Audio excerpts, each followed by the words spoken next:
Imagine for a moment that you wake not beneath our familiar sun, but on a world where three stars mark the sky. One blazes crimson and fills half the horizon. The others dance as binary companions, distant but visible, casting multiple shadows across alien rock. You look up, searching for something familiar, and there, suspended in the darkness between unfamiliar constellations, is a pale blue dot so faint you can barely distinguish it from the surrounding stars. That dot is Earth, your home, 4.2 light-years away. This is not science fiction. This world exists. It orbits the nearest star to our Sun, Proxima Centauri, and it has a name, Proxima b. Tonight, we embark on a journey unlike any we have taken before. Not to the familiar planets of our solar system, but beyond, across the vast gulf between stars, to a world that represents both humanity's greatest challenge and perhaps its ultimate destination. But here is where our voyage becomes truly extraordinary. What if I told you there are two radically different ways we could reach this alien world?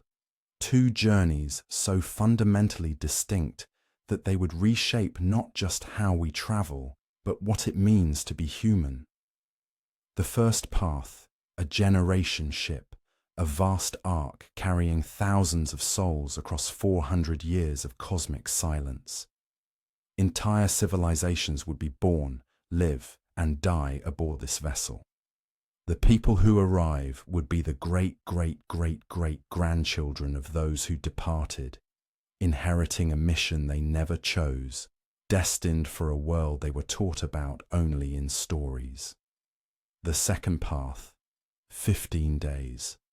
Just 15 days of subjective time aboard a spacecraft accelerating to nearly the speed of light itself, riding the edge of Einstein's relativistic universe where time bends, space contracts, and the impossible becomes merely improbable. 400 years versus 15 days. The same destination.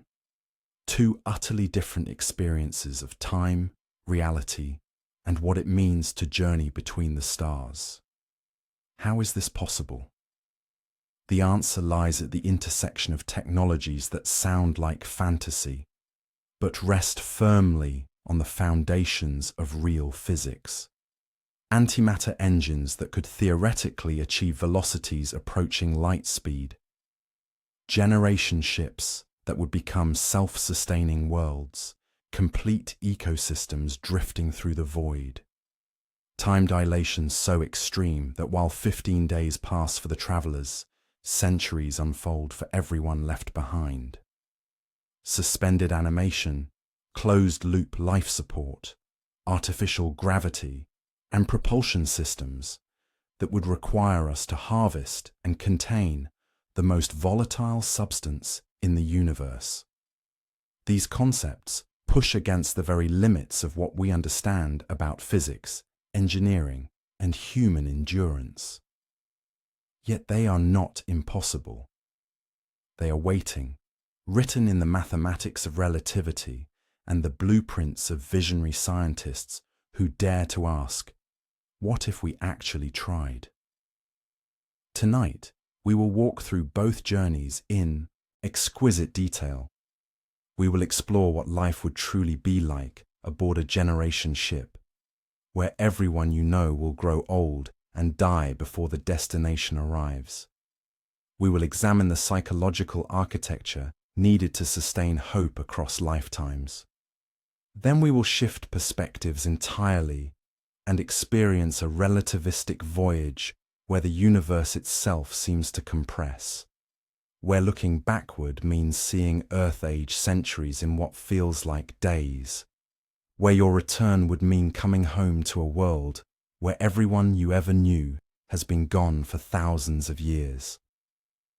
And at the end of both paths, we will arrive. We will stand beneath those three suns and discover what awaits us on Proxima b, a world that might harbour oceans, atmospheres, perhaps even the conditions for life as we don't yet know it. Before we begin this unprecedented voyage, I'd love to know, where are you right now? What part of our pale blue dot are you watching from? And what time is it there? Leave a comment below. It reminds us that right now, across this one world, thousands of us are simultaneously dreaming of the next. Now, settle in. Let your breathing slow. Whether you're drifting towards sleep or focusing deeply, let your mind expand outward, beyond the atmosphere, beyond the solar system, beyond everything familiar. Our journey to Proxima b begins not with engines or velocity, but with a question: how do we cross the dark between stars? And more importantly, who will we become along the way? Beyond the familiar planets of our solar system, beyond the ice giants and the scattered debris of the Kuiper Belt, lies a destination that exists not in our cosmic neighborhood, but just beyond its edge. A world that orbits a dim red sun, shrouded in mystery and possibility. This is Proxima b, the closest exoplanet to Earth, and perhaps humanity's greatest hope for reaching another world where life might exist. At 424 light-years away, Proxima b is our nearest stellar neighbor beyond the Sun. To comprehend this distance is to stretch the imagination beyond its comfortable limits. Light itself, traveling at 186,000 miles per second, takes over 4 years to bridge this gap. If we could somehow drive to Proxima b at highway speeds, the journey would take more than 50 million years. Even our fastest spacecraft, traveling at tens of thousands of miles per hour, would require tens of thousands of years to arrive. Yet despite this vast separation, Proxima b represents the closest thing to a second Earth that we may ever discover within reach of human exploration. Proxima b orbits Proxima Centauri, a red dwarf star that burns with ancient patient fire. Unlike our Sun, which blazes yellow and fierce, Proxima Centauri glows a deep crimson, radiating only a fraction of the light and heat. It is a star in miniature, containing just 1/8 the mass of our Sun, and shining with only 0.117% of its luminosity. This dim star is so faint that it cannot be seen with the naked eye from Earth, despite being the closest star to our solar system. Yet it has existed for billions of years and will continue burning for trillions more, long after our own Sun has exhausted its fuel and collapsed into darkness. Orbiting this red dwarf every 11.2 days, Proxima b completes a full year in less time than it takes Earth to complete 2 weeks. The planet lies in what astronomers call the habitable zone, that narrow band of space where temperatures could allow liquid water to exist on a world's surface. This is the threshold of possibility, the celestial sweet spot where chemistry might give way to biology. Proxima b is believed to be roughly Earth-sized, perhaps slightly larger, with enough mass to hold an atmosphere and enough gravity to keep water from evaporating into space. But here, at the edge of the habitable zone, hope and danger exist side by side. The habitable zone paradox is one of Proxima b's most profound mysteries. To receive enough warmth from its dim star, the planet must orbit incredibly close, just 4.6 million miles from Proxima Centauri. By comparison, Mercury orbits the Sun at 36 million miles. This proximity places Proxima b perilously near its host star, exposing it to dangers that Earth has never faced. Proxima Centauri is a flare star, prone to violent eruptions that blast the surrounding space with intense radiation and charged particles. These stellar flares can be 1,000 times more powerful than anything our Sun produces, bathing Proxima b in lethal doses of X-rays and ultraviolet light. If life exists on this world, it must either hide beneath the surface, shelter in deep oceans, or possess atmospheric defenses we cannot yet imagine. What we actually know about Proxima b is tantalizingly limited. We have never seen the planet directly. Its existence was revealed through the subtle wobble it creates in its parent star, a gravitational tug detected through precise measurements of starlight. We know its orbital period. We estimate its mass. We calculate its distance from the star. But beyond these numbers, Proxima b remains a shadow, a ghost world inferred from mathematics and whispered into existence by the faint trembling of distant light.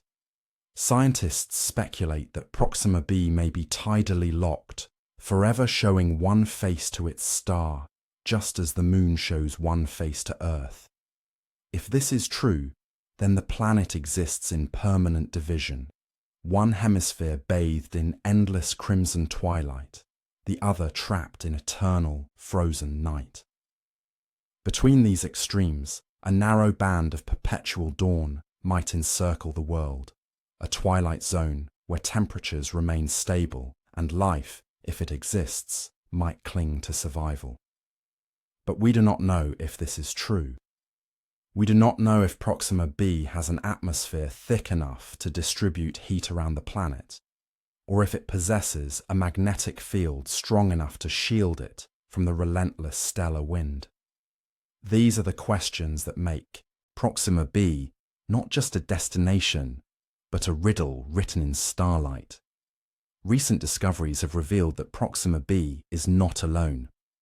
At least 2 other planets orbit Proxima Centauri, making this system a miniature solar system of its own. Proxima c, a larger super-Earth, drifts farther from the star in a colder orbit, while Proxima d, smaller and closer, whips around the star in just 5 days.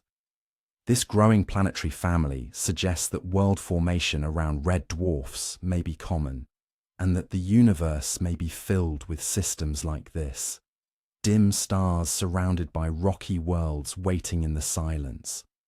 But Proxima Centauri itself is not isolated. It is part of the Alpha Centauri system, a trio of stars bound together by gravity in an intricate cosmic dance. Alpha Centauri A and B, twin sun-like stars, orbit each other in a celestial waltz, while Proxima Centauri, the smallest and dimmest, circles them both at an immense distance, taking over 500,000 years to complete a single orbit. From the surface of Proxima b, the night sky would be unlike anything we see from Earth. The planet's own sun would hang vast and red, casting the world in perpetual crimson light. But in the sky above, 2 brilliant stars would shine, Alpha Centauri A and B, so bright they would cast shadows even at their great distance. A visitor to Proxima b would witness sunrises and sunsets unknown to human experience, a sky painted not by one sun, but by 3, each contributing its own hue to the alien horizon. This is why Proxima b represents humanity's best shot at reaching another potentially habitable world. It is not the most Earth-like planet we have discovered. It is not the safest, nor the most promising, but it is the closest, and in the vast cold expanse of interstellar space, proximity is everything. Every other potentially habitable exoplanet lies dozens, hundreds, or thousands of light years away, distances so vast they may remain forever beyond our reach. Proxima b is different. It is close enough that we can imagine a journey, close enough that future generations might realistically attempt the crossing. It is the threshold between the impossible and the achievable. The unknowns that surround Proxima b are not obstacles, they are invitations. We do not know if the planet has water, but it might. We do not know if it has an atmosphere, but it could. We do not know if life exists there, but the possibility remains. Every unanswered question is a reason to go, to journey across the void and see with our own eyes what lies on that distant shore. Proxima b is a mystery wrapped in starlight, a world that exists at the edge of our reach and the beginning of our dreams. To travel to Proxima b is to accept the ultimate challenge of exploration. It is to journey beyond the familiar, beyond the solar system that birthed us, and into the realm of other suns. And so we must ask, how would we make this journey? How long would it take to bridge the 4.24 light years that separate us from our nearest neighbour? The answers reveal two dramatically different visions of humanity's future among the stars. 400 years. To comprehend this span of time is to reach back into history and touch the age of Galileo, to stand at the threshold of the scientific revolution when telescopes were new inventions and the moons of Jupiter were just being discovered. 400 years ago, no human had yet crossed the Pacific by air, harnessed electricity, or glimpsed the structure of an atom. And now we propose to journey forward through 4 centuries of space, carried not by impossible engines or theoretical physics, but by the patient, relentless march of generations. This is the generation ship, humanity's most honest answer to the stars. The concept is elegant in its simplicity and profound in its implications. A generation ship is not merely a spacecraft. It is a world unto itself, a self-contained civilization enclosed within metal walls, travelling through the cosmic void at speeds that would seem impossibly fast by today's standards, yet achingly slow against the vastness of interstellar space. It is a vessel where people are born, live entire lives, raise children, grow old, and die without ever setting foot on solid ground. Where the destination exists only as a promise whispered across generations, a sacred covenant passed from parents to children like an ancient prophecy. The journey to Proxima b aboard such a vessel would span not years or decades, but centuries. 12 to 15 generations would live and die within its corridors. The people who arrive would share no living memory with those who departed. They would be descendants, inheritors of a mission begun by ancestors they know only through recordings and stories, travelling toward a world they have seen only in transmitted images, growing slowly clearer with each passing year. The physics of this journey are, remarkably, within our grasp. Unlike faster-than-light travel or warp drives that require exotic matter and the rewriting of fundamental laws, generation ships demand only scale, engineering, and an almost unfathomable commitment to the future.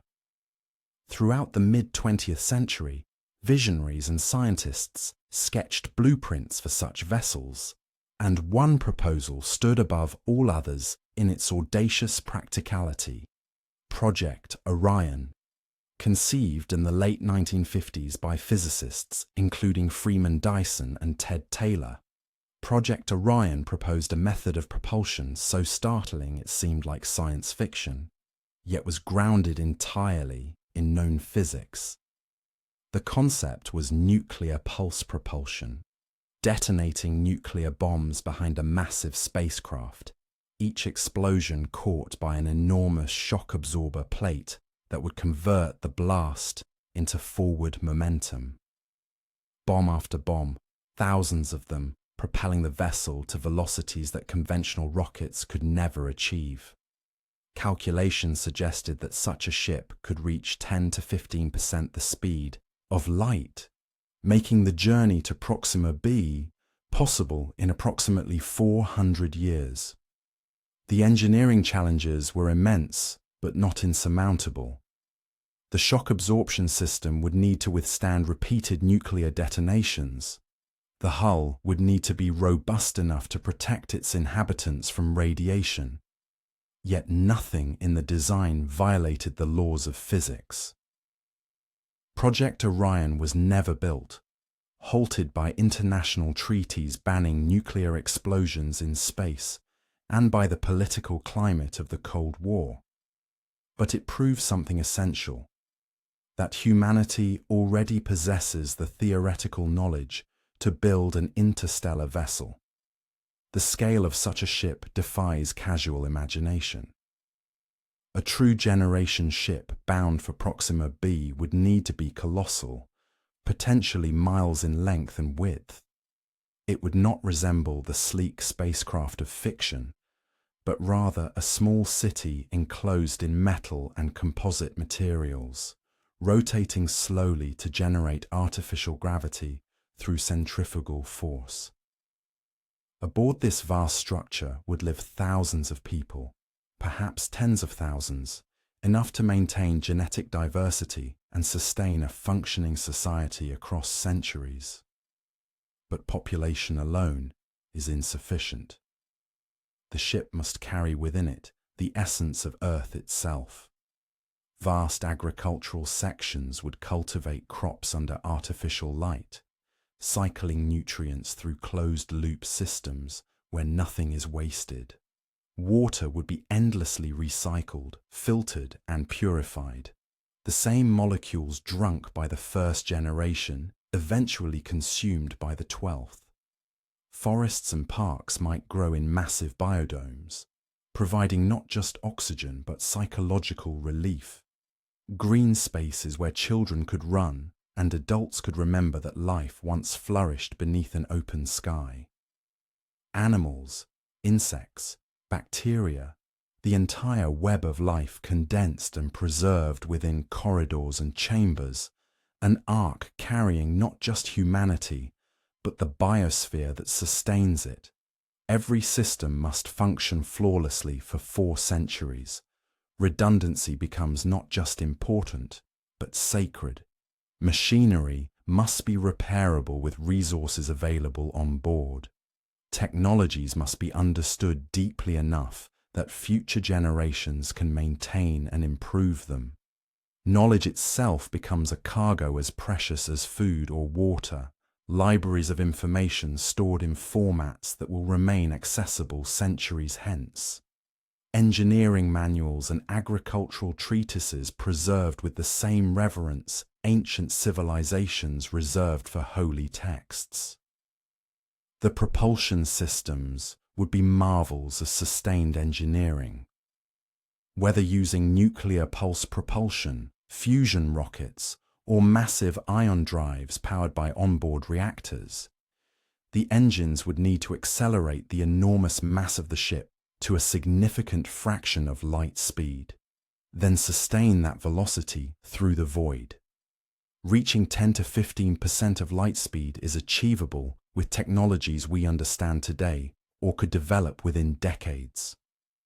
At such speeds, the journey to Proxima b becomes not a fantasy, but a calculable voyage, approximately 400 years from departure to arrival. Yet the true challenge of the generation ship is not engineering or physics. It is human. It is psychological.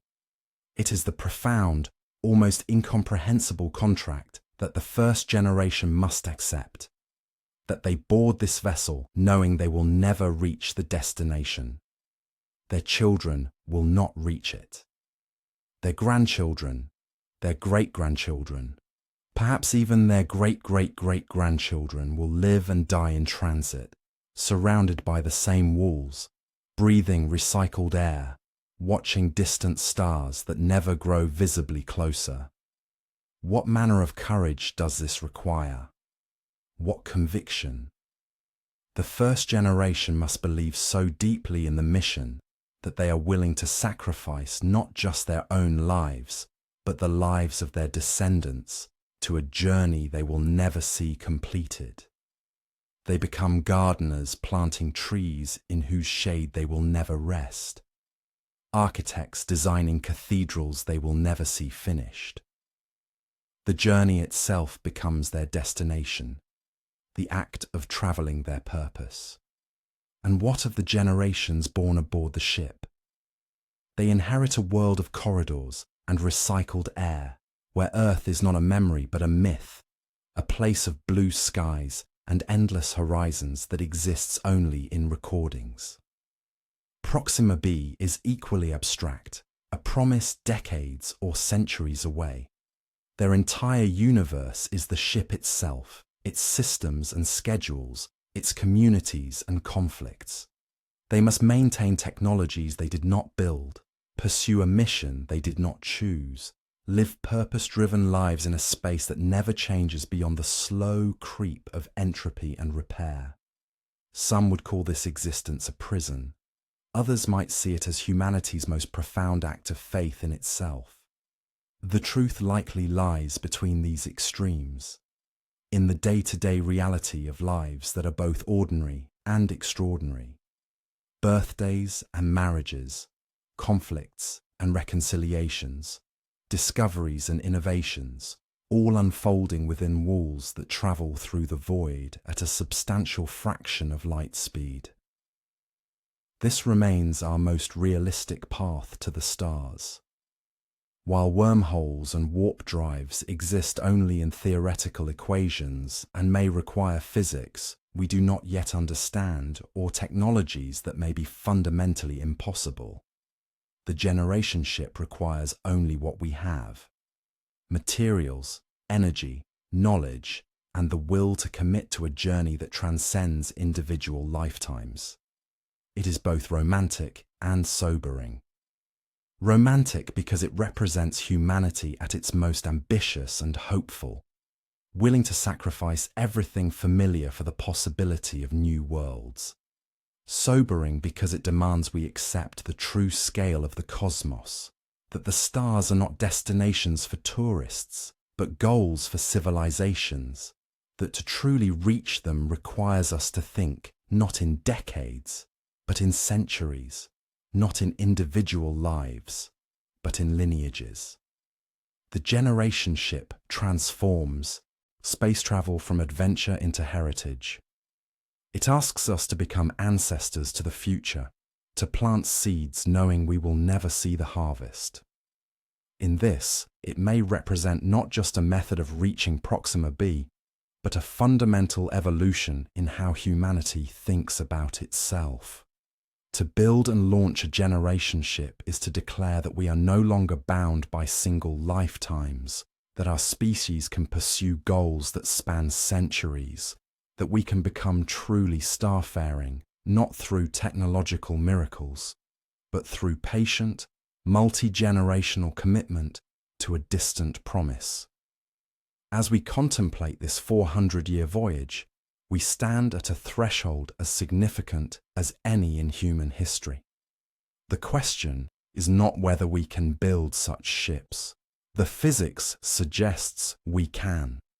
The question is whether we possess the collective vision and courage to begin a journey we will never see completed, trusting that those who come after us will carry forward the dream of reaching another world. 400 years is not a journey. It is a civilization. As the generation ship accelerates away from Earth, carrying its population of several thousand carefully selected pioneers, time begins to reshape everything. The men and women who witness Earth shrinking into a pale blue dot will never set foot on Proxima b. Neither will their children nor their children's children. In fact, 15 generations will be born, live, and die within the metal corridors of this vessel before anyone sees the destination. This is not exploration. This is something far more profound. It is the longest experiment in human endurance ever conceived. Inside the rotating habitat rings, artificial gravity holds communities together. Gardens grow beneath carefully calibrated lights. Rivers flow in careful circles. Children play in parks that exist only because engineers designed them. Yet this is not Earth. It can never be Earth. Every tree, every blade of grass, every breath of air exists because someone maintains the machinery that sustains it. The ship becomes a world unto itself, isolated in the darkness between stars. And within that isolation, humanity must reinvent what it means to be human. The first generation, those who remember Earth, carry with them the burden of memory. They speak of sunsets that paint entire horizons, of oceans that stretch beyond sight, of forests where trees grew without permission from life support systems.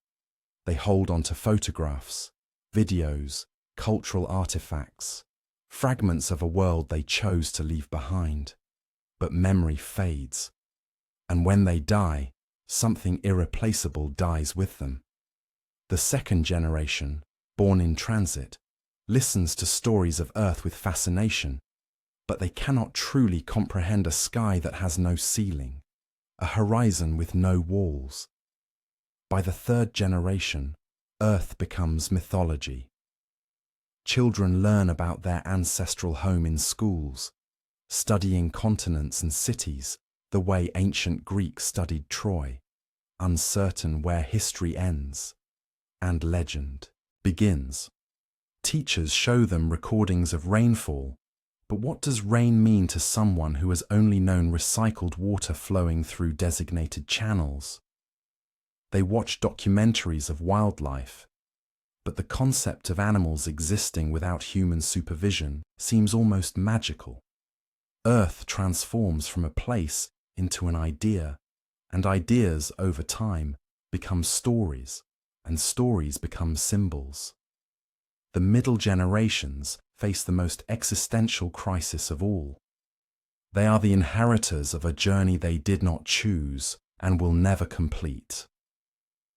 Born in metal corridors, they will die in metal corridors.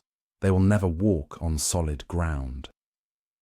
The purpose of their entire existence is to survive long enough to produce the next generation, who will also exist only to produce another. Psychologists before the journey warned that this sense of purposelessness could be devastating. How do you motivate people whose lives are nothing but transition? How do you prevent despair from spreading through a population trapped between departure and arrival? The answer lies in governance, culture, and the deliberate construction of meaning. The ship's social structure cannot rely on memory of Earth or hope for Proxima B. It must create intrinsic purpose within the vessel itself. Early planners establish councils where representatives rotate, ensuring no single family or faction controls resources indefinitely. Laws evolve not from terrestrial precedent, but from the unique needs of a closed ecosystem where every action affects everyone. Crime aboard a generation ship is not just law-breaking, it is an existential threat. A murderer doesn't just kill an individual, they damage the genetic diversity required for species survival. Sabotage isn't vandalism, it's mass endangerment. Justice becomes complicated in ways Earth never imagined. Imprisonment consumes resources. Exile is impossible. Capital punishment reduces genetic diversity. Rehabilitation becomes the only viable option. And with it comes a society that must forgive because it cannot afford grudges that span generations. Conflicts that would divide nations on Earth must be resolved within the confines of a vessel where everyone's descendants will eventually intermarry. And then there is reproduction. Perhaps no aspect of generation ship life is more controversial or more critical. Genetic diversity must be maintained across 4 centuries. With a population of several thousand, the risk of genetic bottlenecks, inbreeding, and inherited diseases looms constantly. Reproduction cannot be left to chance or personal choice alone. Before departure, geneticists created complex algorithms designed to maximize diversity, ensuring that partnerships produce children with the widest possible genetic variation. But what does this mean for love, for autonomy, for the fundamental human right to choose a partner? Some planners proposed a system where the ship's computer suggests optimal matches, not mandates, but guides. Others advocated for complete reproductive freedom, trusting that over 15 generations, diversity would maintain itself naturally. The compromise most generation ship designs settle on is uncomfortable. A hybrid approach where individuals can choose partners freely, but reproductive rights, the ability to have children, are distributed through a lottery system weighted by genetic compatibility. Imagine being told you can love whoever you wish, but you can only have a child if the genetic council approves. Imagine your daughter wanting to marry someone genetically too similar, and the ship's council gently, compassionately explaining that their child would carry unacceptable risks. These are not theoretical dilemmas. They are daily realities aboard a generation ship. They are the price of survival across centuries. Children grow up in this world learning skills their ancestors could never have imagined needing. Engineering is not a career option. It is a cultural imperative. Every generation must produce enough trained technicians to maintain fusion reactors, life support systems, radiation shielding, agricultural systems. Lose institutional knowledge for even one generation, and the entire mission collapses. Education becomes a sacred responsibility. Children do not choose whether to learn mathematics, biology, systems engineering. These subjects are not electives. They are survival skills, yet they also learn music, art, literature, philosophy. They must. A society that produces only engineers produces a hollow shell. Culture keeps people human. Entertainment, relationships, creative expression. These are not luxuries. They are psychological necessities. Without them, the middle generations would have no reason to continue. Festivals mark not Earth holidays, but ship milestones. Marriages celebrate genetic diversity. Births are communal joys. Deaths are remembered not with grief alone, but with recognition that each life contributed to the continuation of the journey. Daily life settles into rhythms unlike anything on Earth. Work shifts maintain the ship's infrastructure. Gardens require constant care. Meals are communal events where generations gather. Relationships form in corridors and recreation chambers. Young people fall in love in observation decks, staring at stars that never move, constellations frozen because the ship travels too slowly for parallax to shift the view. They marry. They have children if the genetic lottery allows. They age. They die. And the ship continues. Over centuries, the culture aboard the vessel begins to diverge from its Earth origins. Language shifts, developing new words for experiences that have no terrestrial equivalent. What do you call the feeling of knowing your entire world exists inside a machine? What word describes the ache of learning about Earth's forests when you've only known recycled air? New religions might emerge, philosophies centered on the journey itself. Perhaps the ship becomes sacred, the temple carrying humanity's seed across the void.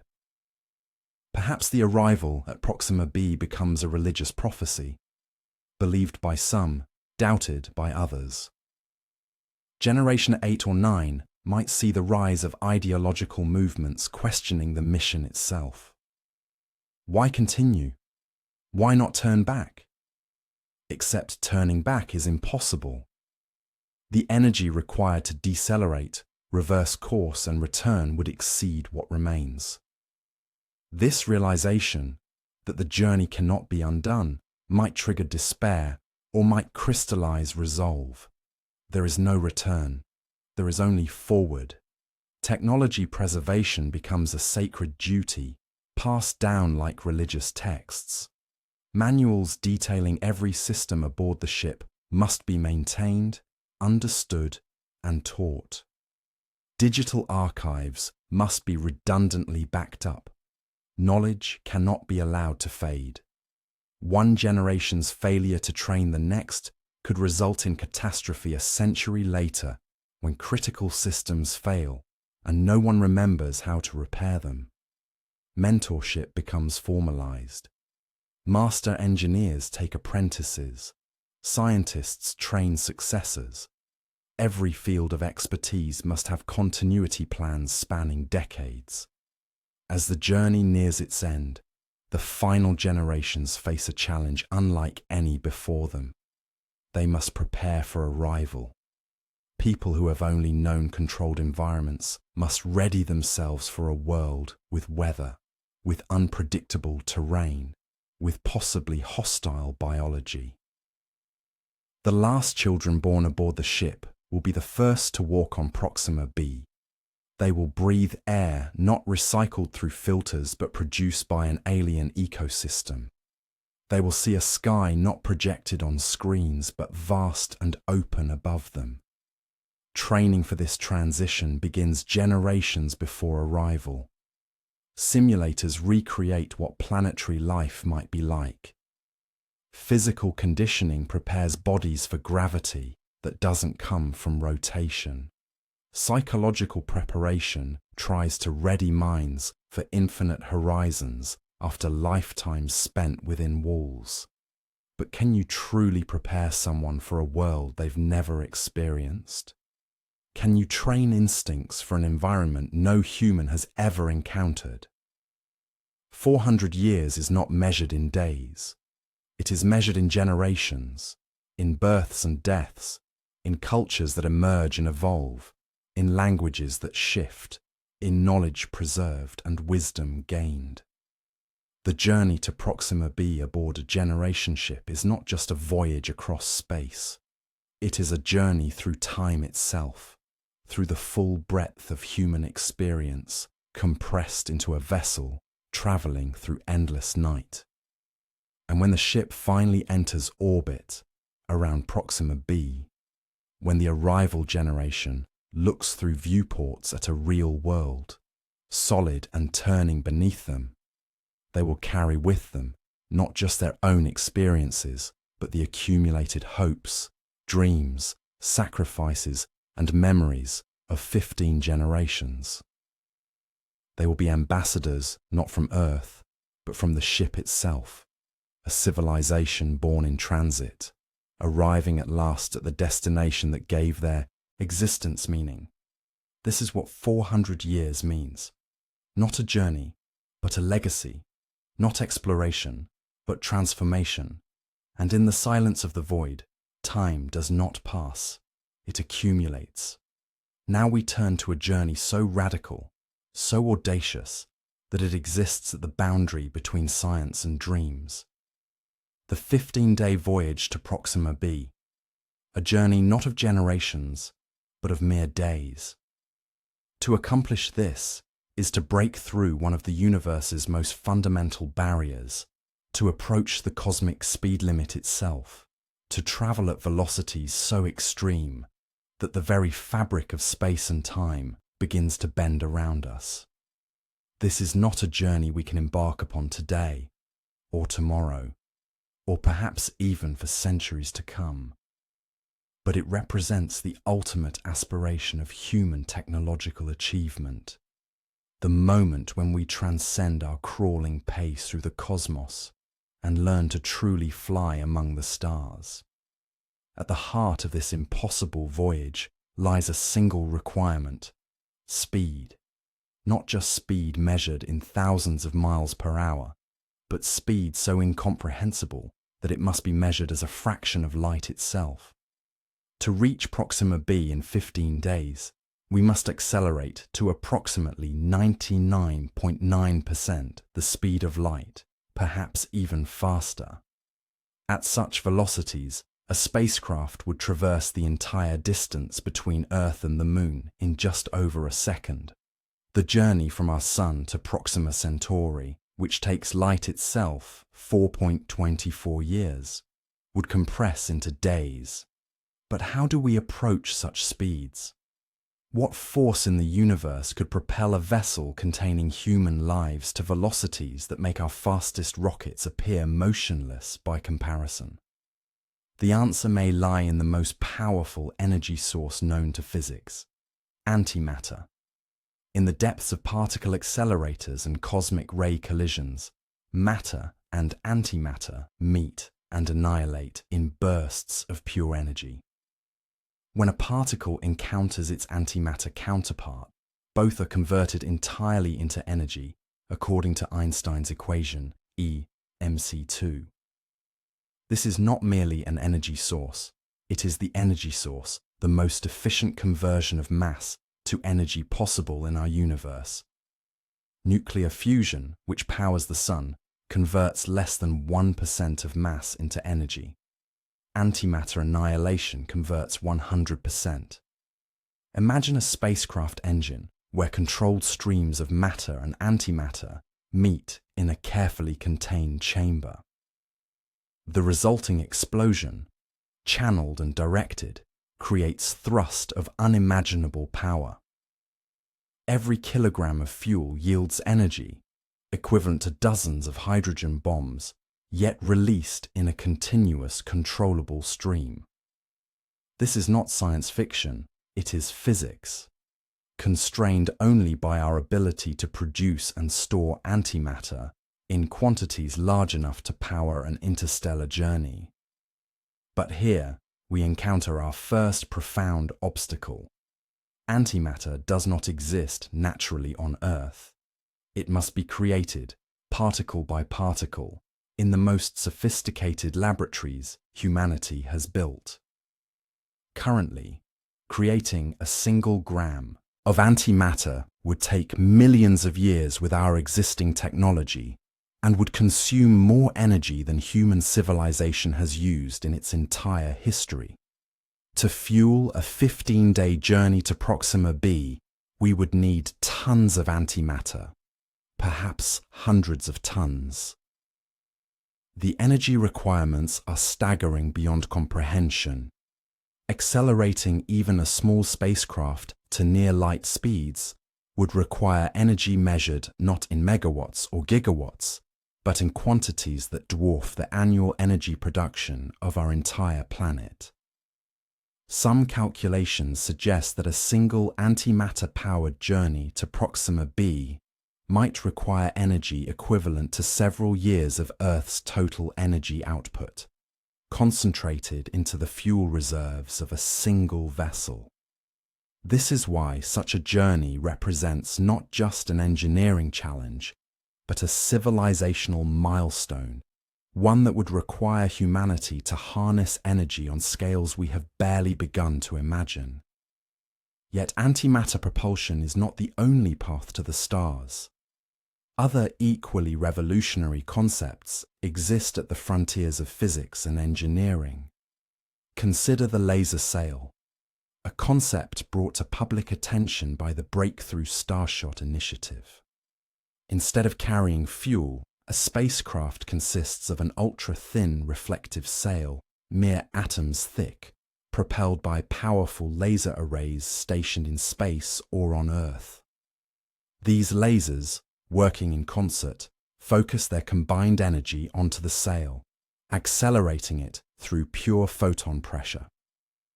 Without the burden of fuel, such a craft could theoretically reach 20% the speed of light, completing the journey to Proxima b in approximately 20 years.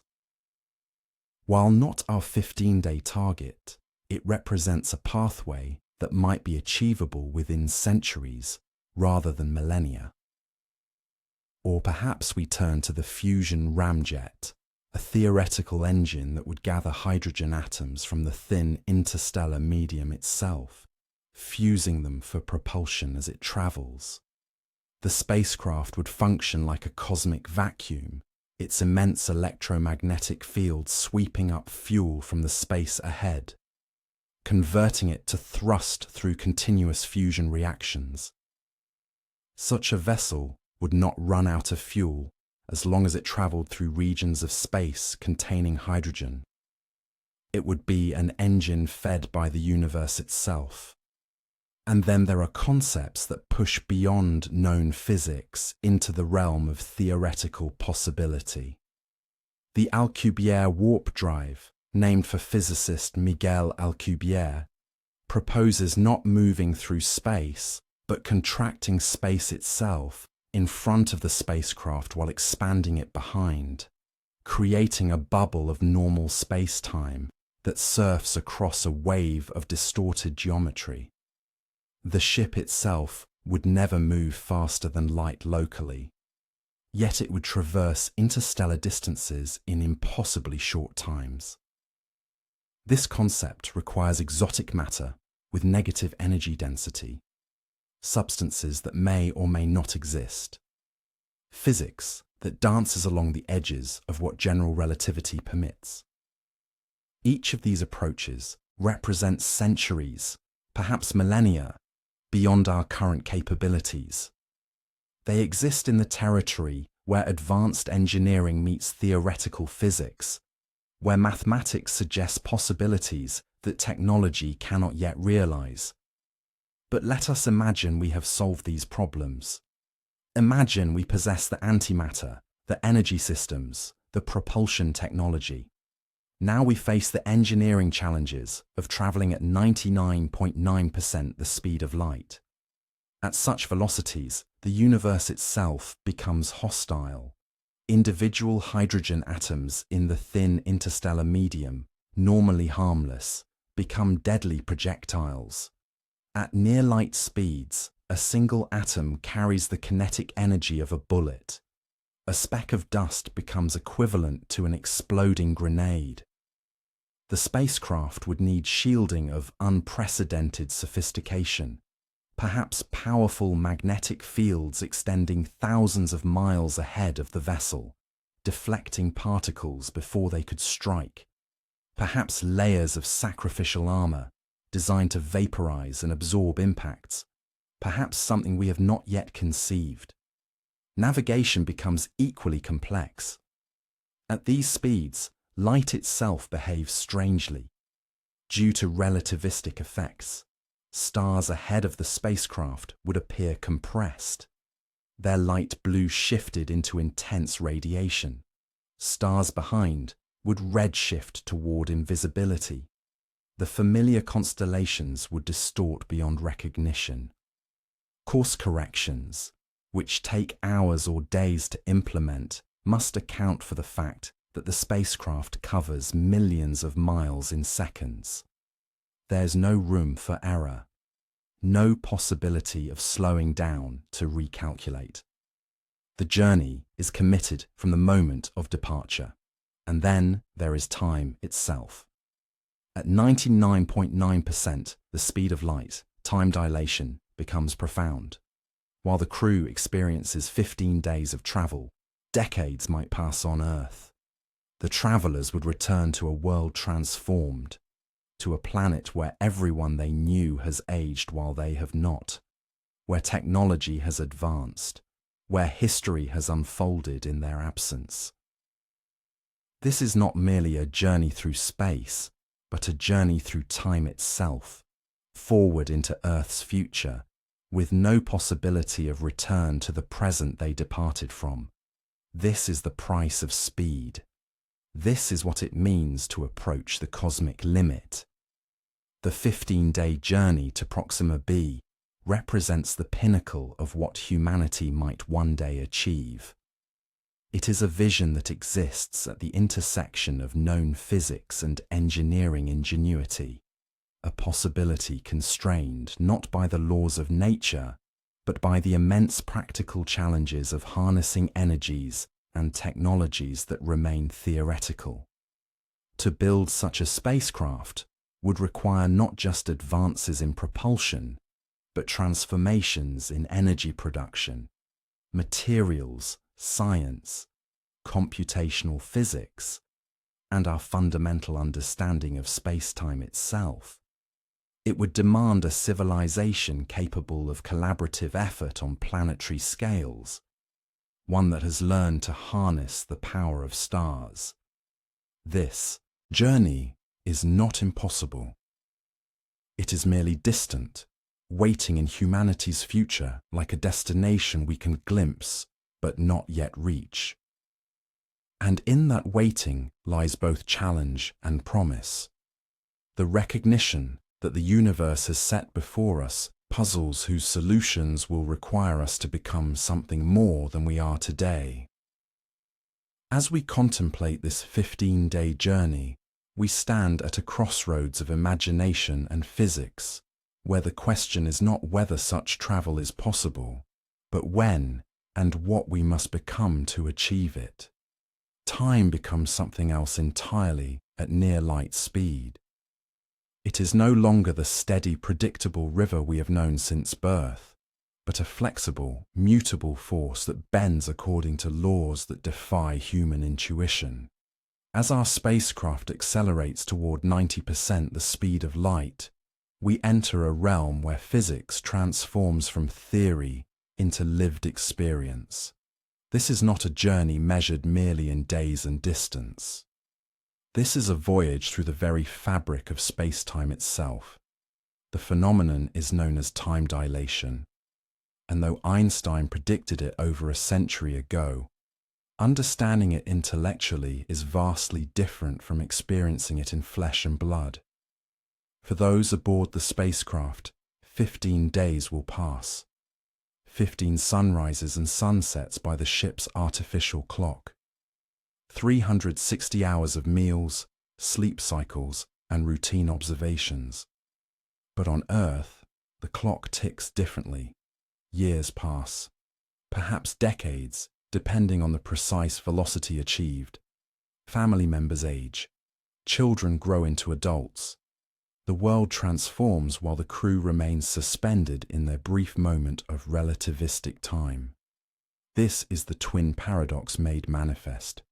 One twin stays on Earth, growing old under familiar stars. The other twin travels at near light speed, experiencing time at a drastically slower rate. When the traveler returns, having aged only weeks, they find their twin elderly, perhaps gone entirely. It is not science fiction. It is the inevitable consequence of moving through space at velocities that approach the cosmic speed limit. Time itself becomes the price of speed. Yet inside the spacecraft, nothing feels unusual. The crew does not sense time moving slower. Their heartbeats maintain their rhythm. Their thoughts flow at normal speed. Coffee brews in the same minutes it always has. The strange truth of relativity is that it is invisible to those experiencing it. Only when comparing clocks, only when receiving transmissions from Earth time-stamped years ahead, does the crew begin to comprehend the temporal chasm opening between them and home. The view from the spacecraft's observation window reveals the universe transformed beyond recognition. Ahead, in the direction of travel, starlight undergoes a phenomenon called blue shifting. Light waves compress, their frequencies increasing, shifting toward the blue end of the spectrum. Stars that should appear yellow or red now burn with brilliant sapphire intensity. The constellation, patterns we have known for millennia, distort and compress, crowding toward a bright spot directly ahead. The universe itself seems to rush toward us, its light squeezed by our immense velocity. Behind the spacecraft, the opposite occurs. Light stretches, red shifting into deeper and deeper wavelengths. Stars fade toward crimson, then infrared, then disappear entirely from visible sight. The familiar golden glow of our sun dims to a dull ember. Earth, if we could see it at all, would appear frozen in time, its light taking years to reach us even as we race away. Most extraordinary of all is what happens to the cosmic microwave background radiation, that ancient echo of the Big Bang that permeates all of space. Normally invisible to human eyes, existing only in microwave wavelengths, this primordial radiation blue shifts at near-light speeds into visible light. The spacecraft is bathed in a faint, eerie glow, the light of creation itself made visible for the first time in human history. We are not merely traveling through space, we are traveling through the layers of the electromagnetic spectrum, witnessing wavelengths of light no human eye has ever perceived in this way. The window does not show us space as it is, but as relativity transforms it. We see the universe compressed, distorted, painted in colors that exist nowhere else. This view alone would be worth the journey, a glimpse into physics made visible, a reminder that our everyday experience of reality is merely one frame of reference among infinite possibilities. Yet before we can marvel at these relativistic vistas, we must first survive the acceleration. Reaching 90% of light speed is not instantaneous. The human body can withstand only a limited number of g-forces before organs fail and consciousness fades. Fighter pilots black out at sustained forces above 9G.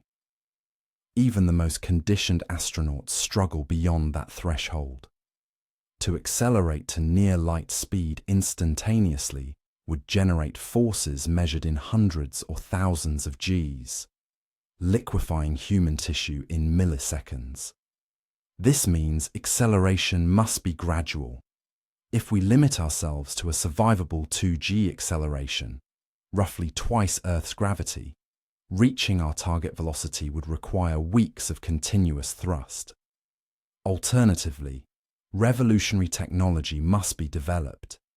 Inertial dampening systems, artificial gravity manipulation, or acceleration chambers filled with breathable liquid to distribute pressure evenly across the body.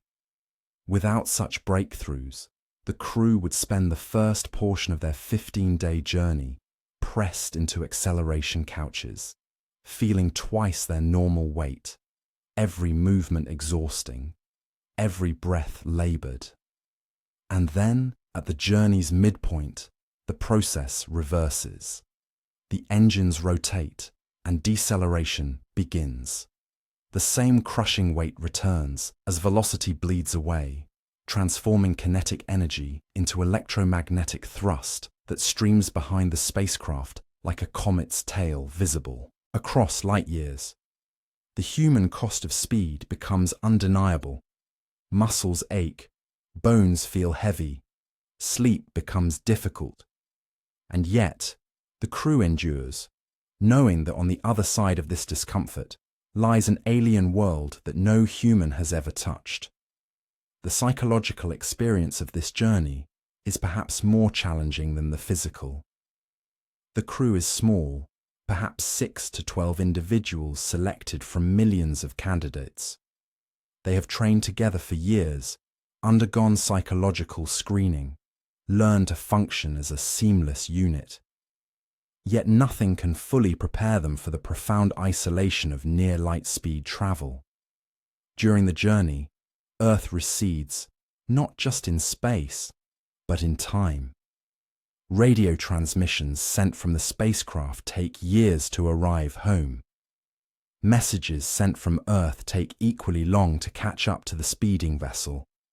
There is no real-time communication, no video calls with loved ones, no news updates from home. The crew exists in a bubble of electromagnetic silence, cut off from humanity more completely than any expedition in history. Antarctic explorers had their radios. Deep-sea submariners surface eventually. But this crew is unreachable, isolated by the fundamental structure of the universe itself. They know, with absolute certainty, that when they return, if they return, the world will have changed beyond recognition. The people they left behind will have aged decades, some will have died. Relationships will have ended not through choice, but through the inexorable mathematics of relativistic travel. Every crew member has said their final goodbyes, not knowing if those words will be the last exchange, frozen in time, while they journey among the stars. This knowledge shapes every moment aboard the spacecraft. Conversations take on a weight they never had on Earth. The crew becomes each other's entire world, a miniature civilization hurtling through the void. Psychologists have debated for decades what this level of isolation might do to the human mind. Will the crew bond more deeply than any humans in history, forged together by shared experience so profound it cannot be communicated to those who remained behind? Or will the isolation fracture them, psychological pressures building like cracks in overstressed metal until something breaks? The selection process for this crew was extraordinary. Thousands of candidates underwent years of evaluation. Physical fitness was merely the baseline. Intelligence, technical expertise, adaptability, emotional stability, creativity under pressure. All of these traits were scrutinized through simulations, isolation experiments, and psychological assessments designed to reveal how each candidate would respond to the unimaginable. But the most important quality could not be easily tested: the ability to leave everything behind. To accept that stepping aboard this spacecraft meant severing nearly every connection to the life they had known. Family, friends, lovers, careers, familiar streets, favorite meals, the sound of rain, the smell of ocean air, all of it traded for 15 days that would feel like a lifetime compressed, and a return to a world transformed beyond recognition. These are not merely astronauts. They are time travelers, pilgrims of velocity, humans who have chosen to sacrifice their place in the timeline for the chance to touch another world. They carry with them humanity's hopes, our curiosity, our need to know what lies beyond. But they also carry something more personal: the knowledge that this journey is a one-way trip through time, even if the spacecraft itself returns home. Compared to the generation ship's sprawling habitats and vast populations, this spacecraft is intimate, almost claustrophobic. Every cubic meter serves a purpose. Life support systems recycle air and water with near-perfect efficiency. Food is carefully rationed, nutritionally optimized, preserved for the journey. There are no parks, no gardens, no open spaces where one can pretend, even for a moment, to be anywhere but locked inside a metal cylinder, hurtling through darkness at impossible speed. Yet there is something profound in this intimacy. Where the generation ship trades speed for experience, creating an entire civilization to sustain the journey, the near light-speed spacecraft distills human existence to its essence. A handful of individuals chosen to represent our species, living intensely focused lives where every action matters, every decision counts, and every relationship becomes magnified by proximity and purpose. As the 15 days pass, the crew settles into routines that become rituals: morning checks of the propulsion systems, observations of the shifting starfield, meals taken together, stories shared, memories of Earth preserved in words, because words are all that can bridge the gap between who they were and who they are becoming. They are simultaneously the most isolated humans in history and the closest to touching the infinite. The journey here is not just about distance, but about transformation. They left Earth as members of human civilization, bound by its rhythms and expectations. They return, if they return, as something else, not quite alien, but no longer entirely human in the way we understand it. They have experienced time differently, seen the universe transformed by velocity, lived in isolation so complete it rewrites the meaning of loneliness. In 15 days, they will either arrive at Proxima b or die in the attempt. But those 15 days contain lifetimes of experience, compressed, time dilated, reality bent. This is what near light speed travel actually feels like. Not the clean mathematics of equations, but the human cost of pushing against the cosmic speed limit. It is beautiful, it is terrifying, and it is perhaps the only way our species will ever touch the stars.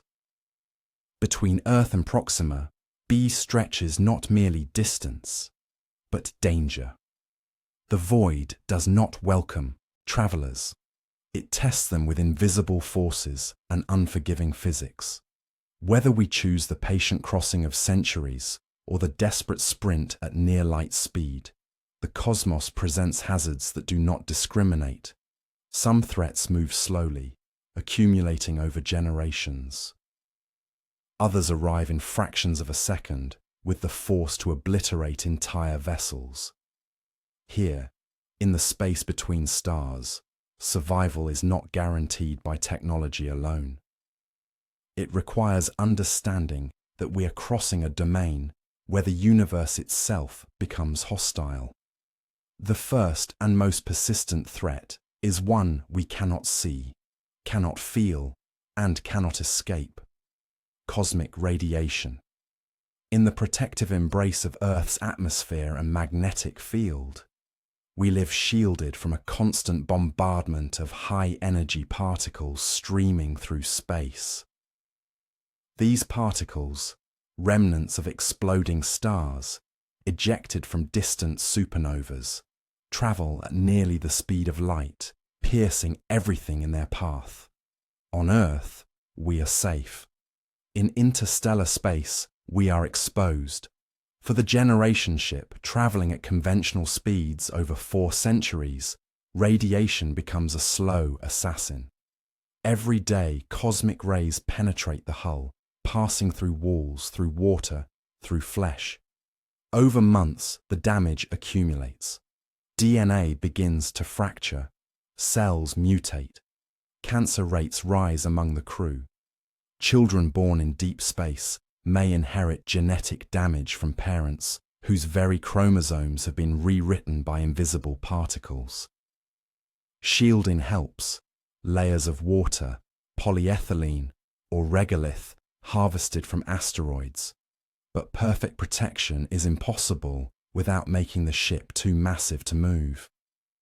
The generation ship must balance protection with practicality, accepting that some radiation exposure is inevitable, a slow tax paid for crossing the void. But for the relativistic craft, hurtling toward Proxima b at 99% light speed, radiation transforms into something far more deadly. At such velocities, even the sparse hydrogen atoms drifting through interstellar space become lethal projectiles. Each atom, normally harmless, strikes the ship with the energy of a particle accelerator collision. The cosmic microwave background radiation itself, the gentle afterglow of the Big Bang, blue shifts into high-energy gamma rays. The universe ahead becomes a furnace of radiation so intense that conventional shielding becomes meaningless. The ship must carry magnetic deflectors powerful enough to bend charged particles away, creating an artificial magnetosphere that pushes the danger aside.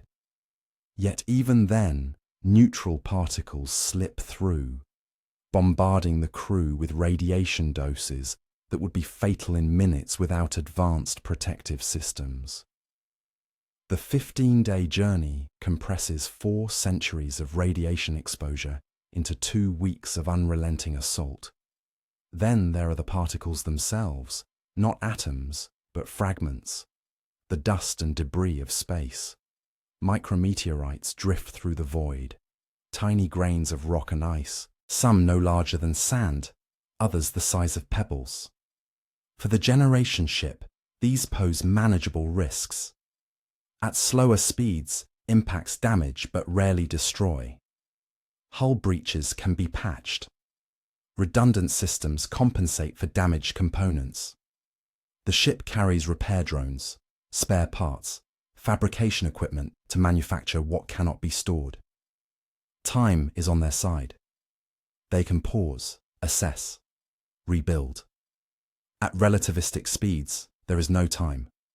A grain of sand, stationary in space, becomes a kinetic weapon when struck by a ship traveling at near-light velocity.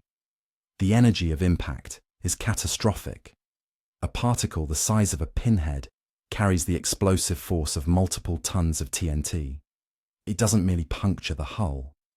It vaporizes material on contact, creates shock waves that ripple through the structure, potentially catastrophic failures that cascade through systems faster than any crew can respond. The relativistic ship must travel with massive forward shielding, perhaps a cloud of particles deliberately deployed ahead of the vessel to intercept debris before it strikes the inhabited sections. Even then, the mathematics are grim. A single undetected object in the wrong trajectory could end the mission instantly, transforming 15 days of hope into a flash of light in the darkness. Equipment failure becomes not just probable, but inevitable. Both ships carry technology pushed to its absolute limits. The generation ship must maintain life support, propulsion, agriculture systems, water recycling, atmosphere regulation for 400 years without possibility of resupply. Every bearing must turn flawlessly for centuries. Every computer must function beyond any testing duration we have ever achieved. When a critical system fails, and it will, the crew must diagnose and repair it using only what they have aboard. There are no rescue missions. Earth, even if it wanted to send help, is years away at the speed of communication itself. A distress signal sent in year 150 of the voyage would take 4 years to reach Earth, and any rescue ship would require centuries to arrive. The generation ship is utterly alone, a closed system that must sustain itself or perish in silence. The relativistic ship faces different but equally unforgiving challenges.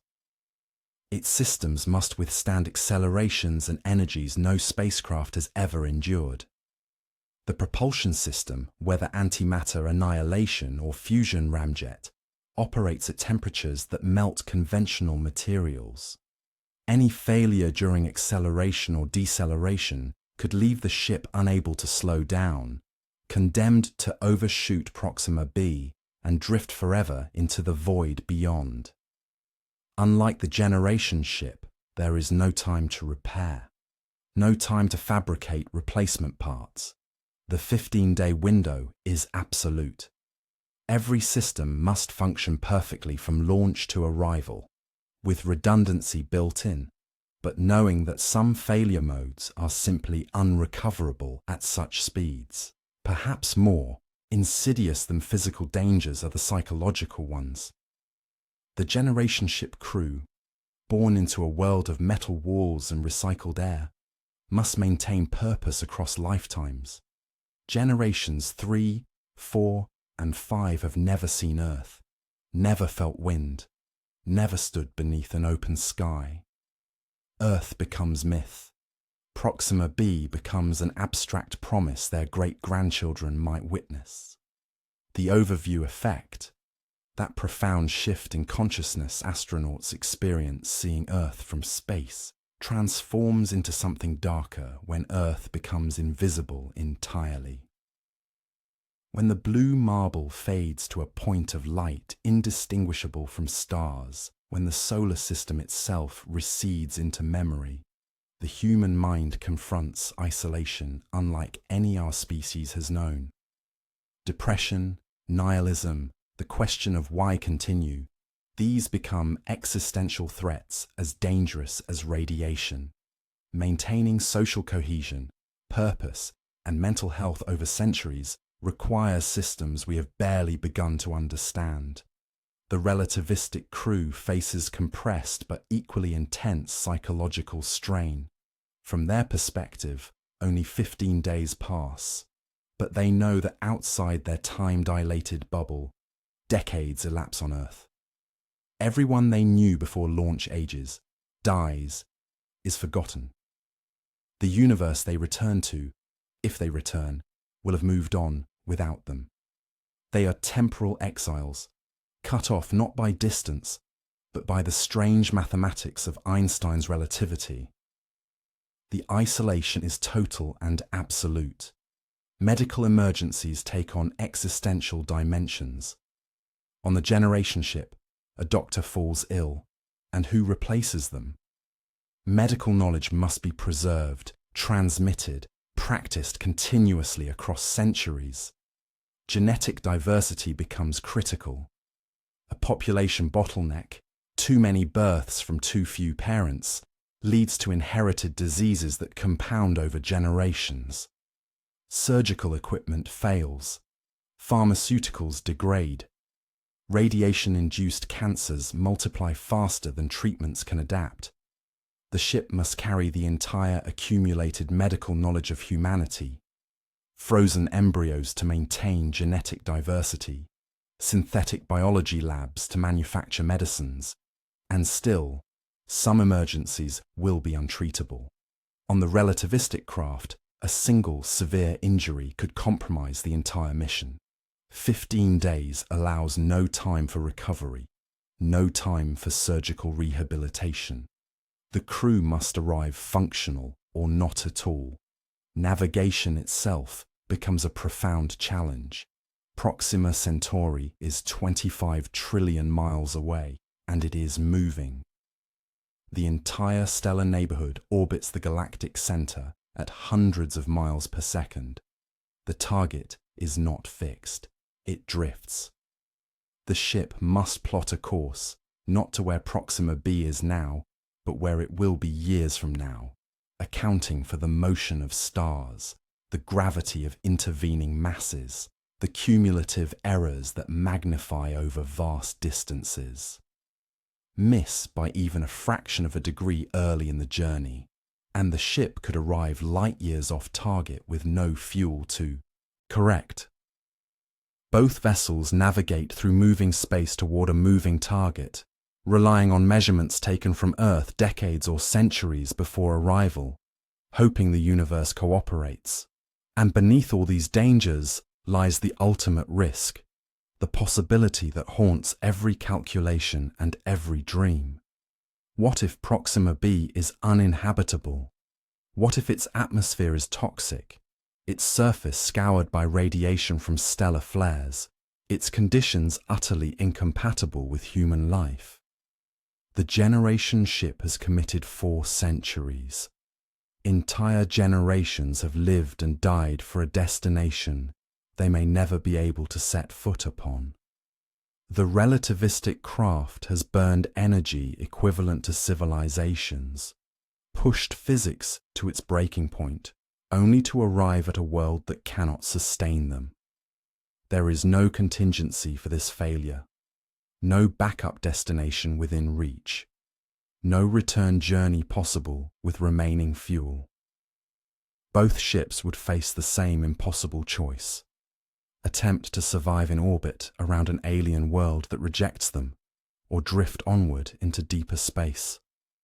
A tomb carrying the last remnants of human ambition into the endless dark. These are the dangers of deep space. Not merely obstacles to overcome, but fundamental truths about the nature of interstellar travel.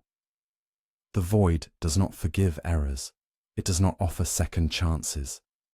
Every choice, every system, every calculation must be flawless, or the mission becomes a memorial, a silent testament to courage that was not quite enough. And yet, knowing these dangers, we still dream of the crossing, because humanity has always chosen to voyage toward the unknown, even when the unknown promises only peril and uncertainty. After years or days, after generations or heartbeats, after all the silence and distance, a new world finally appears, not as a point of light, but as a place, a sphere with features, a destination with weight and presence. Proxima b grows in our instruments before it grows in our eyes, announcing itself first through gravity, then through radiation, and finally through color. The moment of arrival is not sudden. It is gradual, deliberate, like waking from the deepest sleep humanity has ever known. As we enter orbit, the spacecraft begins its careful descent through layers of space that have never known human presence. Every sensor activates, every camera turns toward the surface. This is the moment when Proxima b transforms from theory into reality, from speculation into observation. We are no longer traveling toward possibility. We are circling certainty. The planet reveals itself slowly, almost shyly. Through the observation windows, we see a world bathed in the crimson glow of Proxima Centauri, its red dwarf sun. The light is not the golden warmth of Earth's star, but something deeper, older, a color that exists between blood and rust. Beneath this alien illumination, the surface features emerge. Continents, perhaps. Oceans, maybe. Clouds that drift in patterns we do not yet understand. The colors are muted, shifted toward infrared, making the planet appear simultaneously familiar and profoundly foreign. Our instruments begin analyzing the atmosphere with unprecedented precision. Spectroscopy reveals the chemical signature of gases swirling around the planet. Is there oxygen? Nitrogen? Water vapor? The readings come slowly, methodically. Each data point a clue in humanity's greatest mystery. If there is oxygen in significant quantities, it could mean life, or at least the potential for it. If there are greenhouse gases, the planet might be warm enough to sustain liquid water. Every molecule tells a story. Every reading reshapes our understanding of what awaits below. The spacecraft deploys autonomous probes, sleek instruments that descend through the atmosphere like silent messengers. They transmit data in real time: atmospheric pressure, temperature gradients, wind speeds, radiation levels. Some probes descend over what appear to be vast plains. Others target mountainous regions or the edges of possible seas. Each location offers different insights, different possibilities. We are not just searching for a place to land, we are searching for a place to survive. From orbit, patterns begin to emerge. If Proxima b is tidally locked, as many scientists suspect, then one side of the planet perpetually faces its sun, while the other remains in endless darkness. Between these extremes lies a twilight zone, a ring of permanent dawn or dusk, where temperatures might be most hospitable. Here, in this liminal space, we might find our new home. A place where light and shadow meet, where the red sun hangs forever on the horizon, casting long shadows across alien soil. The landing site selection process is critical. It determines not just where we land, but whether we survive. The generation ship approach, carrying thousands of colonists, requires vast safe zones. Flat terrain for settlement construction, access to water sources, protection from radiation, and proximity to mineral deposits. The relativistic crew, numbering only dozens, seek something different: a scientific outpost location, a place rich in geological diversity where samples can be gathered and analyzed before any larger mission follows. The choice is made. Coordinates are locked. Descent begins. The approach through Proxima B's atmosphere is unlike anything experienced on Earth. The air, if it can be called that, may be thicker or thinner, calmer or more turbulent. Our heat shields glow not with the familiar orange of Earth re-entry, but with colours that shift through the infrared spectrum. The red sun filters through atmospheric layers, creating halos and refractions that seem almost liquid. We are not falling toward safety. We are falling toward the unknown. And then, contact. The spacecraft settles onto alien ground. Engines quiet. Systems stabilize. For the first time in 400 years, or 15 days, or however long the journey has lasted, there is stillness.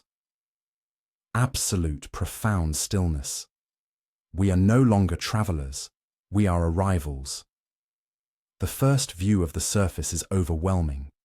Through the windows, we see a landscape that has never known human eyes. Perhaps there are rocks, angular and strange, formed by geological processes entirely different from Earth's. Perhaps there are plains that stretch toward a horizon tinged red by the perpetual light of Proxima Centauri. Perhaps there are formations that resemble mountains, or valleys, or something that has no name, because Earth has never produced anything like it. The sky is not blue. It might be violet, or amber, or a shade of crimson that deepens toward purple at the edges. Stars are visible even in daylight, scattered across the heavens, because the red dwarf's light is too dim to wash them away.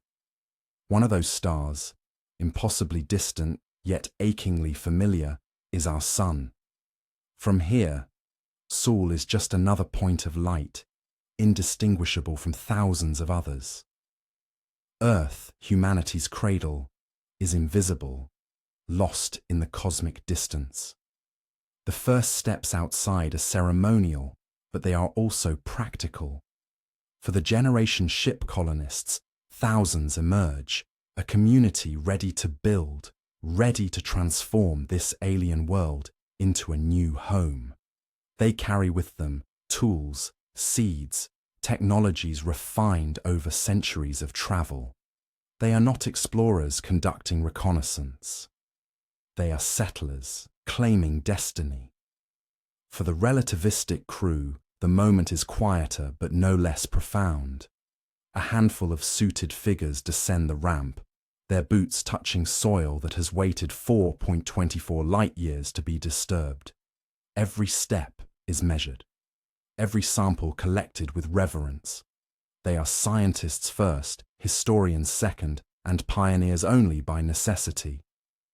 Their mission is not to colonize, but to understand.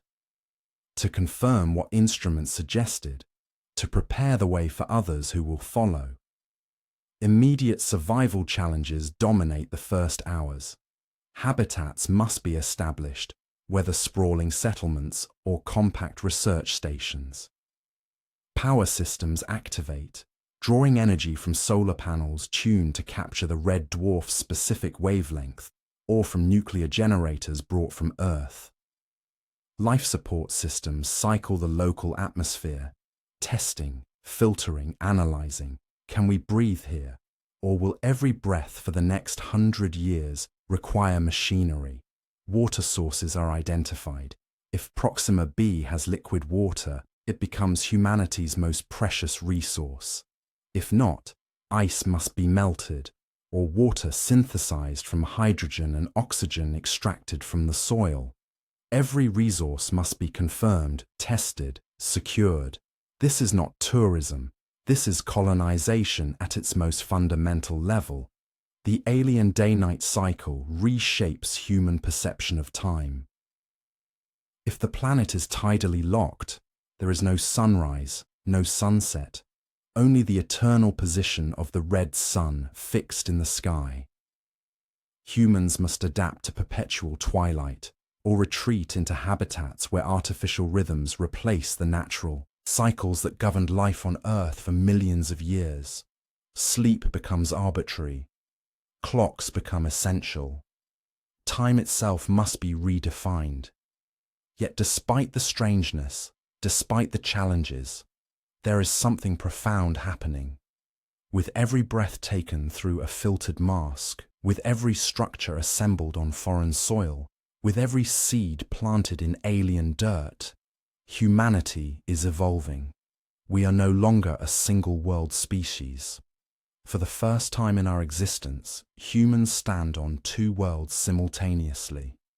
Some walk on Earth, going about their daily lives, unaware that at this very moment, others walk beneath a red sun, building a future among the stars. This is first contact, not with another intelligence, but with another possibility. The possibility that life, human life, can persist beyond its birthplace. That Earth is not a prison or a boundary, but a beginning. As the base camp takes shape, as systems come online and data begins flowing back toward Earth, a message is prepared. It will take 4.24 years to reach home, traveling at the speed of light. By the time anyone on Earth reads it, the colony or outpost will have evolved beyond recognition. But the message is simple, ancient in its resonance. We have arrived. We have survived. We are home. Proxima B, the mysterious neighbor that beckoned across impossible distance, is no longer just a destination. It is a world. And on this world, beneath the watchful gaze of a red sun, humanity has taken its next step. Not the last step, but perhaps the most important one. The step that proves we are not bound to one star, one planet, one fate. The journey may have taken 400 years or 15 days, but arrival is instantaneous. In the moment our feet touch alien ground, we become something new. Explorers, colonists, survivors. The future, written in footprints on soil that has never known them, stretches ahead, and for the first time, it stretches toward infinity. Two pathways stretch before us, extending across the cosmic distance between Earth and Proxima B. One takes 400 years, spanning generations, transforming humanity as it travels. The other takes 15 days, compressing space and time itself, delivering us to a new world while Earth remains familiar. Both journeys are real possibilities, constrained only by time and technology, yet they lead to fundamentally different futures. The question is not merely which journey is faster or safer. The question cuts deeper into the nature of what it means to be human. Is it better to journey slowly and experience the voyage, or arrive quickly and experience the destination? This is not simply a technical question. It is philosophical, existential, a meditation on patience and ambition woven into the fabric of our species' future. The generation ship asks humanity to become the journey itself, to accept that those who begin will never see the end, that children will be born and age and die, knowing only the walls of a spacecraft. That arrival belongs to descendants so distant they might barely recognize the Earth their ancestors left behind. The relativistic ship offers something entirely different, a compression of experience, a leap across time that leaves travelers nearly unchanged while centuries pass for everyone they once knew. One journey transforms us through duration. The other isolates us through velocity. When we examine the practical timeline of these technologies, the differences become even more profound. Generation ships, remarkable as they may seem, are within reach of humanity's near future.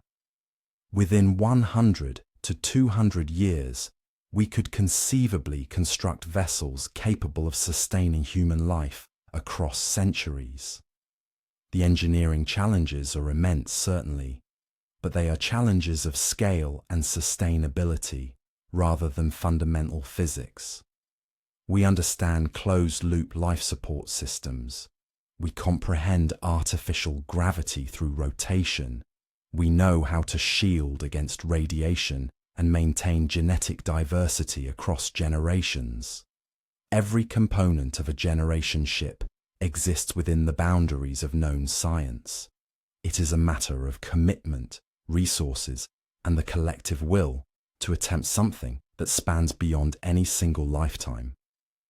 Relativistic travel, by contrast, exists in a different temporal horizon altogether. To accelerate a spacecraft to 99.9%. The speed of light requires not just energy, but energy on scales we can barely conceptualize.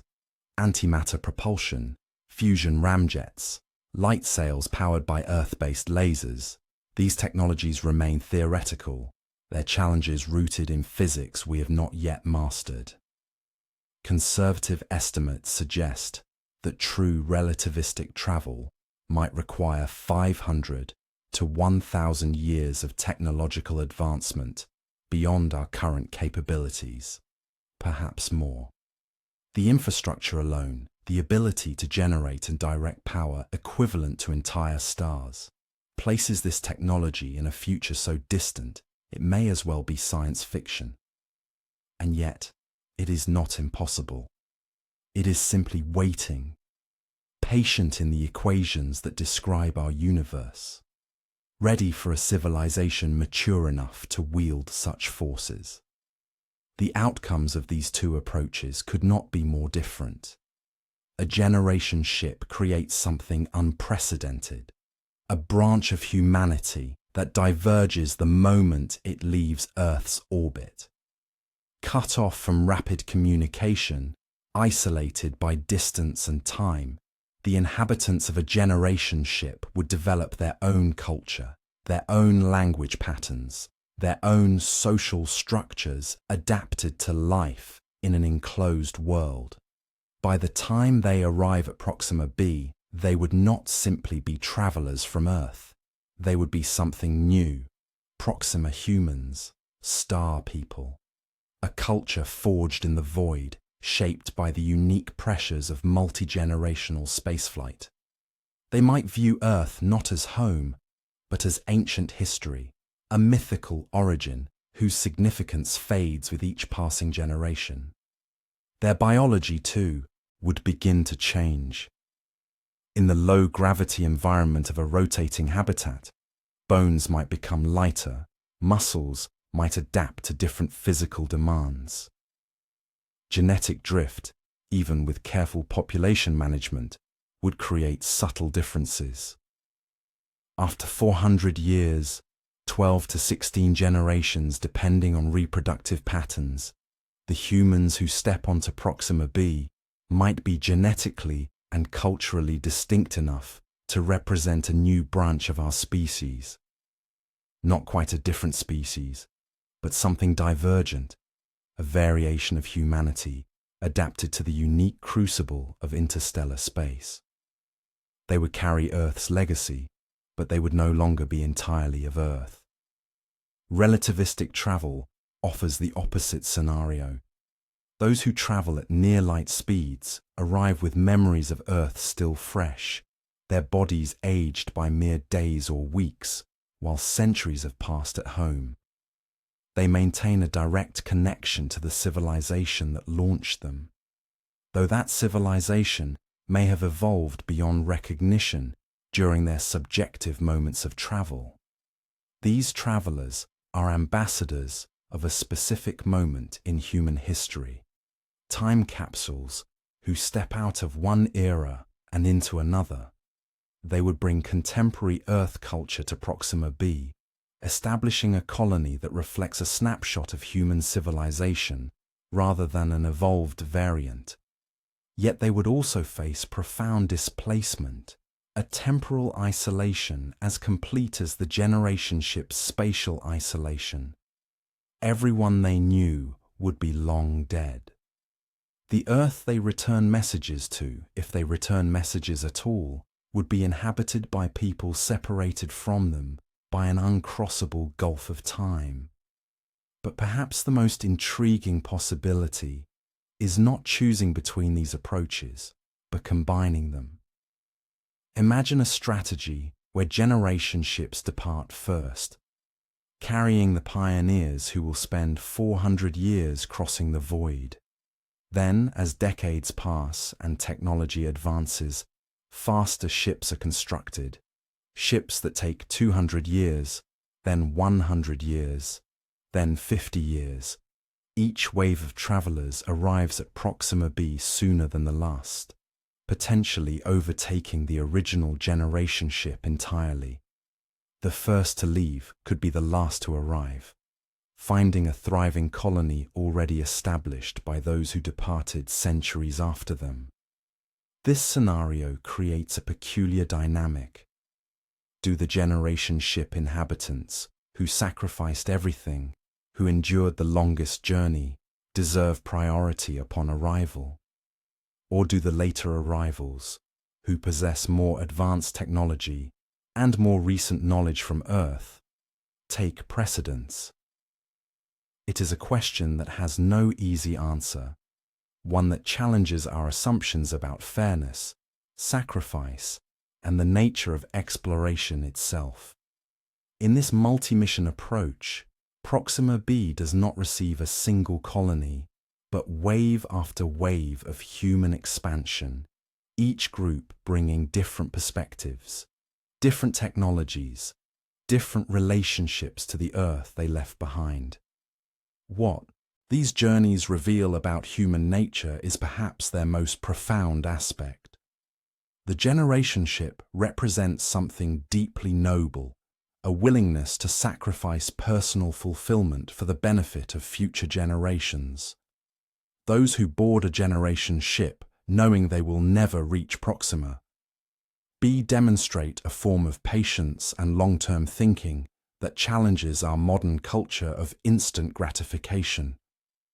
They become gardeners planting trees whose shade they will never enjoy, architects designing cathedrals they will never see completed.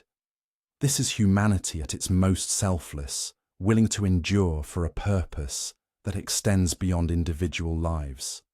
The relativistic journey reveals different aspects of our nature: ambition, ingenuity, the desire to transcend limits. It speaks to our refusal to accept constraints, our determination to manipulate the universe itself in service of our goals. Those who pursue near light-speed travel are not content with slow progress. They seek to compress time, to make the impossible merely improbable, to arrive at distant worlds within their own lifetimes.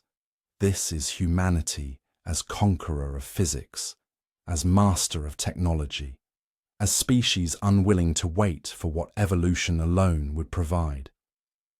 Both approaches require sacrifice. Both demand courage. Neither is inherently superior to the other.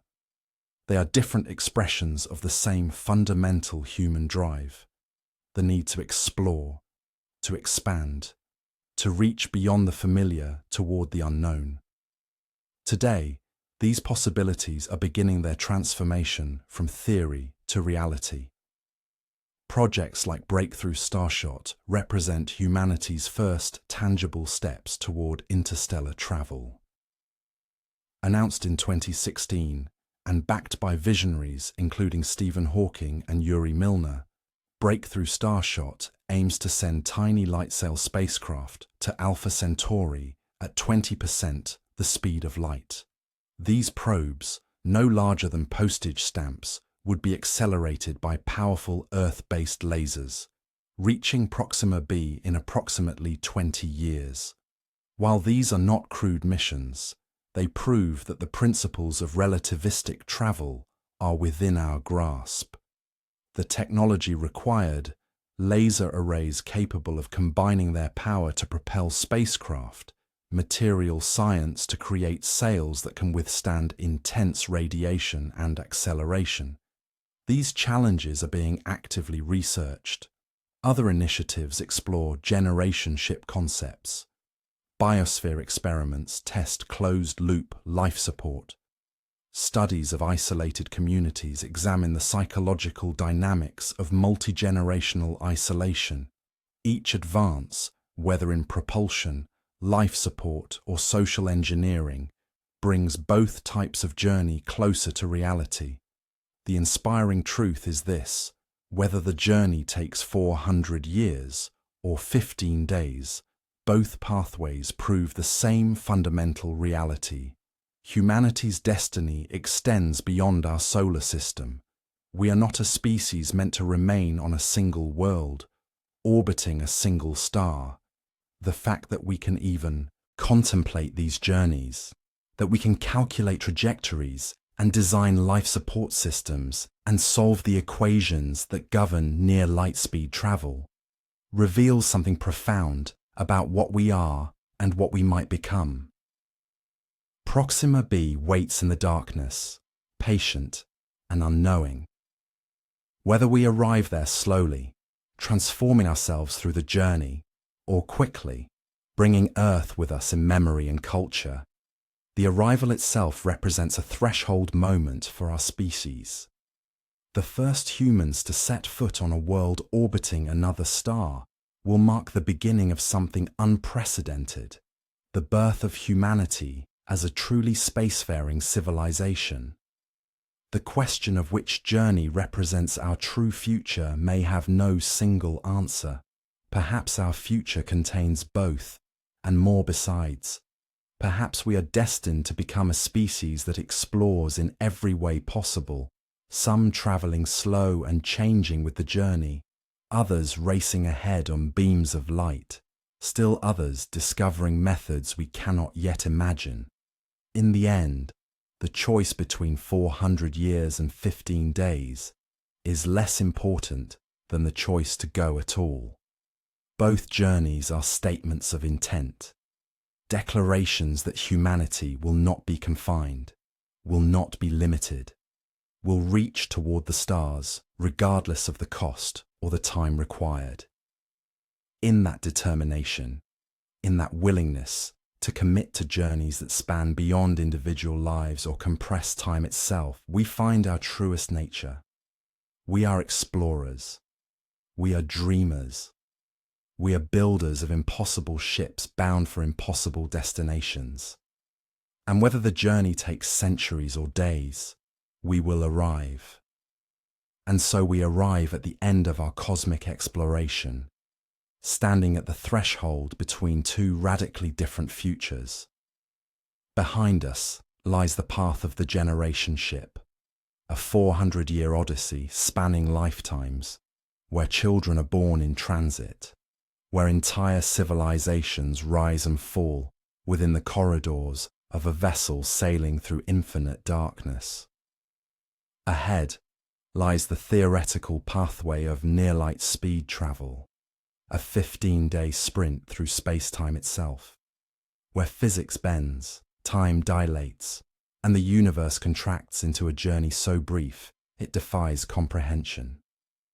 Two journeys, two philosophies, both leading to the same distant world. The contrast is staggering. 400 years versus 15 days, generations versus a fortnight.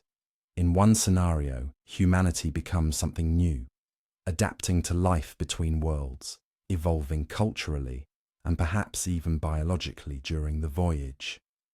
In the other, we step aboard as modern humans and step off unchanged, though centuries may have passed on Earth while mere days ticked by for the travelers. One journey is a marathon of endurance, patience, and collective will.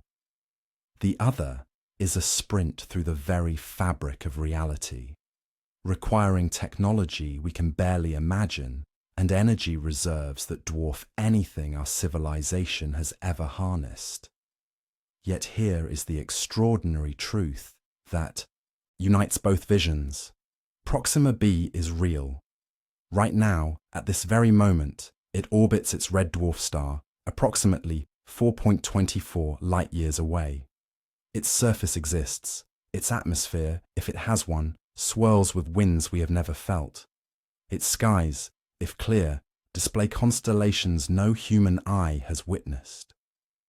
Whether Proxima b harbors oceans beneath crimson sunlight, whether its rocks cradle the chemistry of life, whether its caves echo with silence or something more, these are not questions of fantasy. They are questions waiting for answers. And those answers exist right now, in a place we can point to in our night sky. Both journeys, impossible as they may seem, require the same fundamental human qualities: courage beyond measure, sacrifice that extends beyond individual lifetimes, and a vision so grand it transcends our immediate existence. The architects of a generation ship would never see their destination. The engineers of a relativistic spacecraft would return to an Earth transformed beyond recognition, their friends and families long departed. Both paths demand that we become more than ourselves, that we embrace a future larger than our own mortality. And yet the dream is not distant. Someone alive today, perhaps a student studying physics, perhaps a child gazing up at the stars, may live to see the first true interstellar mission launch toward Proxima b. Current projects like Breakthrough Starshot are already developing technology to send tiny probes at a fraction of light speed, missions that could reach Proxima Centauri within our lifetimes. The journey to the stars is not a matter of if, but when. We stand at the beginning of humanity's greatest adventure, the moment when we cease to be a single-planet species and become travelers of the cosmic ocean. Before you drift into sleep tonight, I invite you to do something. If this journey through space and time sparked your curiosity, if it expanded your sense of what's possible, please take a moment to like this video. Subscribe to our channel for more explorations of the cosmos, where science meets wonder and imagination. And leave a comment below. Tell us where you're listening from, whether you're gazing at city lights or country stars, and which journey you would choose: the 400-year voyage of generations, or the 15-day leap through relativistic space. There are no wrong answers, only different paths to the same extraordinary destination. As you close your eyes and surrender to rest, let your mind wander among the stars. Imagine yourself aboard a vessel sailing through the void, watching distant suns drift past your window. Picture Proxima b growing larger in the darkness, a new world emerging from centuries or days of travel. In that space between waking and dreaming, you are no longer bound by Earth. You are part of something infinite, timeless, and profoundly human. The eternal quest to explore, to discover, and to reach beyond the horizon toward worlds we have only begun to imagine. The stars are waiting, and so is your journey among them.